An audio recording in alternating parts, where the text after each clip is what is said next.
Hi everyone, Rob here from Dudes and Dogs again. I'm back with Dr. Jason Spendelow, our clinical director. Hi Jason. Hi, how are you, Rob? I'm all right, mate. Actually, I'm tired. What about you? Yeah, same.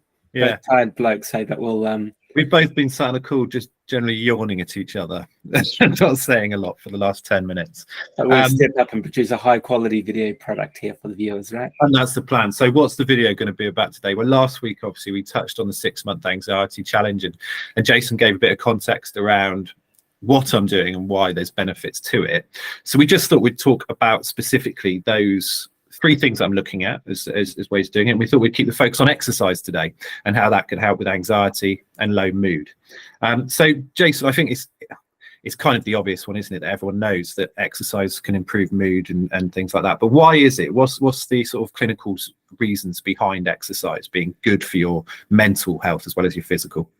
Yeah, you're absolutely right. Physical exercise, certainly, there's some good evidence for it being useful for low mood and anxiety. There's a lot of published research out there, particularly around the low mood. But with anxiety, there's enough evidence to say that this is a useful thing to add to an anxiety management program. Lots of studies have been done in this area, not particularly well designed though, right? So there's still kind of questions. We're still a bit hazy on what's the ideal type, the right intensity and kind of duration, frequency of exercise. Some people have kind of made some recommendations, but there's still some kind of work to really be solid on that particular side of things, right? But there's enough to say that yes, in terms of managing your anxiety, exercise is a useful kind of adjunct or kind of extra to put on. Wouldn't be to kind of like if you've got a real serious anxiety problem, like a diagnosable condition, then the exercise definitely shouldn't replace treatment from someone kind of qualified. But in addition to that, or if your anxiety is not quite as serious, then exercise is probably going to be a useful thing to do. Okay, and actually what you say about numbers is interesting as well, because everyone got obsessed a little while ago with the 10,000 steps a day idea, and actually that number was just pulled out of there as well, wasn't it? Like the 2 liters of water, right? You get give these really specific kind of recommendations around your house. And it's like, what if I have 3? I mean, maybe we should do that as a challenge. We should live to these recommendations day by day. But yeah, the fact is, if you're doing some exercise, it's going to have a positive effect, unless, as you say, it's needed for more serious conditions around anxiety as well. I certainly notice with this week, these last few weeks, it's like 3 weeks doing this now, and doing exercise every day is changing my energy levels. It's really hard for me to get started with exercise because I've let myself get so unfit, and it's made me ask some quite difficult questions, because I was a really keen sportsman. Played a ton, and actually it was my anxiety and my fear that stopped me really carrying as much as I want. Basically, and it was fear of a failure, fear of I was one of those, Jason, who was very good at everything, and then I got to 16 and everyone caught up and I didn't like it. I couldn't handle that mentally. That change, so where I had to work. But that's given me quite an unhealthy relationship with exercise, in terms of I fear starting it sometimes. But what I can say is, every time I do start it, the nervous energy that I feel, that's an outlet for it. Yeah, and most people have problems initiating exercise, right? Both like a program, like initiating regular exercise, but also initiating any kind of exercise session. I mean, not some people got this great gift of absolutely loving exercise and can't wait to do it. But it sounds like we are not two of those people. I don't, honestly, I think I am, but I think it's fear that stops me doing it more than anything. But yeah, it's one of those things though that you often feel good, you're glad that you did it afterwards, 100%. But it can be a bit difficult getting going for whatever reason. And I always talk to people about when you're managing kind of mood and anxiety, you need to act from the outside in, not the inside out. So a lot of people, they'll say, well, once I'm feeling better, a bit calmer, not so low, then I'll do X being something good for you, like kind of exercise. Yep. But really, people really need to focus on, I need to act from the outside in. I need to do these things in order to get eventually the knock-on effect of feeling less anxious or improving my mood. So that's a really important kind of perspective or mindset to take on this. And that ties in with like the normalize a bit of what we discussed last week, and sort of how to deal with it each day. Sort of it's all in this kind of category of framing challenges, problems, issues in a way that gives you the best chance of responding to them with helpful strategies, right? Okay. So normalizing was about saying, okay, we're hardwired to experience anxiety. Our brains are designed to kind of produce this because it's using anxiety to get our attention and act when our brain thinks there's something, a potential risk or danger going on, right? So framing anxiety that way reduces the chance that you say, well, I'm feeling anxious, therefore I'm a failure, or I'm not strong enough to cope with life, or whatever it may well be. And so this thinking about, I need to act from the outside in, I need to do the activities to feel different. Yeah, it's another mindset shift, right? It's as opposed to, well, when I feel better, I'll do X, which is a much easier option initially, but ultimately that becomes part of the problem. So it's a mindset shift of instead of saying to yourself, oh, I need to be in a better space to be able to exercise and look after myself. Actually, it's about saying I need to exercise to be in that better space. Not exercise, that's just the example we're using today. Yeah. The payoff comes a bit later, right? I need to do the exercise, and then that's going to help me feel a bit better. And just, I guess the normalizing can come in when you are acknowledging that, this is difficult for me to get underway with for whatever reason. So that's not necessarily me not being motivated or driven enough, or someone who doesn't want things and make things happen in my life. This is just quite a normal part, because the body usually is quite lazy, like it wants to kind of conserve energy. so this is just a normal part of being kind of human, that often it's a bit of a challenge to get off the mark, and you don't need to personalize it. You don't need to see it as some kind of weakness and say, oh, this is one of the challenges associated with exercising regularly. So actually, anyone watching this who is in that place, it's like, actually, I do struggle, and then I'll go for a few weeks. They might do it for a few weeks and it'll drop off, and they'll find it really hard to start again because they feel they failed. Actually, it's really that what you said there is really important around that. Yeah, so it's a good thing to bear in mind. This exercise was one of the 3 strategies that you really focused on around your anxiety management. Why specifically did you pick exercise? That's a very good question. I think all 3 things are things that have worked for me in the past. And the fact is, I like to feel fit and healthy. I've never been someone who's obsessed with muscles and going to the gym and having big muscles, but I have always liked to have a level of physical fitness. And it does give me more confidence, if I'm honest, day to day, and not just in the way I look, but in the way I carry myself. And fundamentally, mate, I'm 41, and I think I know, again, my anxiety will stop me exercising, and it's changing that round. It's exercising not to stop my anxiety, but to help manage it. And I guess you're talking about another important kind of psychological aspect to exercise. It's exercise and fitness and body shape, how you look, it can be an important part of people's identity. So for you, when you were younger, you used to be quite good at sport, and that was kind of the source of pride and kind of identity, to kind of have other people kind of catch up. That's identity. It's like it can play for you and against you, right? So say, well, I've lost this ability to be fit or to be good at sport, then that might be quite discouraging in terms of doing some kind of exercise. Equally, if you see it as a positive part of my life, this is what gives me value, gives me some kind of purpose, then it can be quite motivational. So if you're in the former kind of camp, seeing exercise less as defining who I am, but something I do as part of my health regime, that can help maybe just separate any unhealthy connections with identity a bit. I think that's a really good point. And the big difference when I was younger is I think it was very ego driven. That drive to have fitness, whereas now actually it's about personal. It's about looking after yourself and about personal respect and more personal confidence than sort of stroking the ego as it probably was, if I'm honest, in my 20s. That's really normal. I don't think that's necessarily kind of a bad thing. I mean, if if you can understand the role that exercise has played in your life, and the role that's had in your kind of identity, that really kind of helps you understand when it's difficult to exercise, what might be going on. Well, what more motivation do I need? I'm getting semi-naked for the next 6 months every bloody day in front of a YouTube channel. So what more motivation do I need to lose my muffin tops? So you might break the internet. What, with my belly out every day?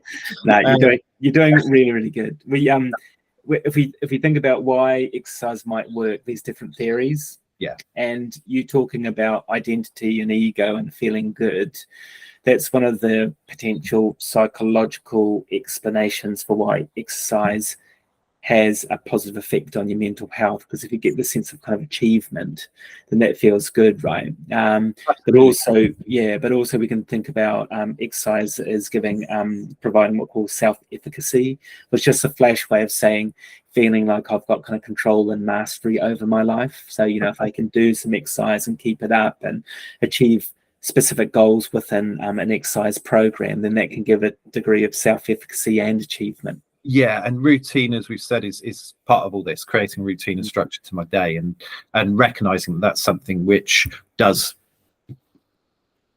help the way I feel about. I said last week about the negative self-talk, and if you've got negative self-talk and you're struggling with anxiety, and actually you don't feel good about your physical self and appearance, that's not a healthy triangle to be moving around. Yeah, no, absolutely. And we can also think from a psychological perspective, exercise might kind of represent a kind of a type of mindfulness activity where you can really fully absorb yourself into it. Because some people, I've had a lot of runners say this, like really keen runners, they'll run and go, this is just like meditation for me.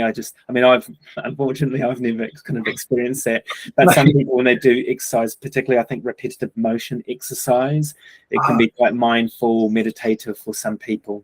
So funnily enough, two very quick things before we finish on that is that running thing. Yeah, I completely understand how it would be mindful, the repetitiveness, the rhythm, the beat, the process. I completely get it. I've done 10K in my life, and at 7K, I'd have probably mugged my own mum for a taxi for the final 3K. I'm not designed, and I do not get that mindfulness as much as I wish I did. But just for the record, have you ever mugged yours or anyone else's mum? Just to be clear, I haven't mugged anyone, full stop. Okay.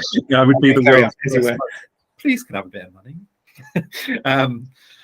And that's completely thrown me from the point of what I was saying. So, you're about to mug your mum for a taxi and a 10K run. That's it. And a 10K. So yeah, that mindfulness within running, but it's finding that mindfulness in that space, and that's really I do admire running so much. And I've been chatting to climbers recently. It's something which hopefully I'm going to tell people about on the YouTube channel soon, because the psychology around climbing as well, and the mindset that's required for that is really fascinating around anxiety and stuff. So. Yeah, and we think it's quite good for your mental health to be in a being mode, right? A being mode where you're just fully absorbed in the moment. All you're thinking about is the behavior or the action that you're doing at the time. So that might be another reason why exercise can be useful. But also, interestingly, when we think about anxiety, there's this idea that engaging in physical exercise can desensitize us to anxiety symptoms. So, if you get anxious, your heart starts racing. Yeah. Some people get what we call really sensitized or fearful, if you like, of those symptoms, and that drives anxiety even further. So you get a bit anxious, your heart races, you notice your heart races, you get anxious and kind of fearful about that, and you get more and more anxious. So an idea here is when you get out and exercise, there's the physical there's the physical things that happen when you exercise, short of breath, racing hard, that you can get desensitized to or kind of used to, right? And therefore you're suddenly not anxious or fearful of those physiological things that go on. That's 100% when I talk about the psychology of climbing and what we're doing with the cold water as well. It's creating that being state, and as you say, yeah. Okay, well, maybe we'll touch on cold water next time then.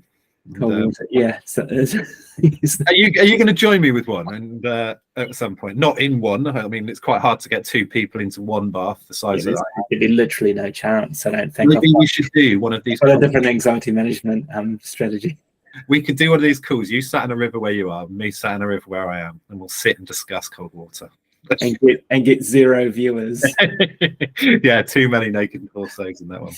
What so you see you've noticed some changes over the last few weeks as you did the exercise. I just can't remember, were you talking about that from an anxiety perspective or just getting easier to exercise perspective? No, well, not from an anxiety perspective, and certainly not from an easier to exercise perspective for anyone who watched the video yesterday. From a day-to-day, just doing things and being, things are getting easier and existing and getting through processes. I can't sit here and say I feel less anxious than when I started the challenge. But as we discussed last week, actually, trying to not feel anxious isn't the goal here. It's more about managing it. And though I probably couldn't answer the questions if you asked me directly how it's different, I am aware of the change. I'm aware that I'm getting things done that I simply haven't done for a period of time. So it's definitely working. Really is. Yeah, that's great. And yeah, no, you're absolutely right. If you're doing anxiety management, paradoxically, it can be quite good not to focus on feeling less anxious. It can be more focused on not letting anxiety get in the way of me living my life or doing the things that I want. So if you're regularly engaging in exercise, particularly when you've got a background of being a bit anxious about the exercise because, like I was better at this than I am now, or what are people going to think, how am I going to look if I'm kind of exercising, then yeah, if you still exercise anyway, that is really good kind of anxiety management, because you're saying, well, no, I'm going to put the anxiety one side and do it anyway, even if it makes me uncomfortable. And funny enough, just to finish on that, what you're saying on that is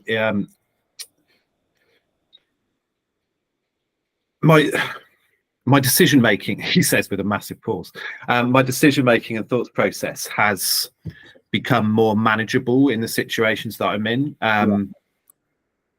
I can't remember the point of exactly what I was going to say there. I'm really sorry.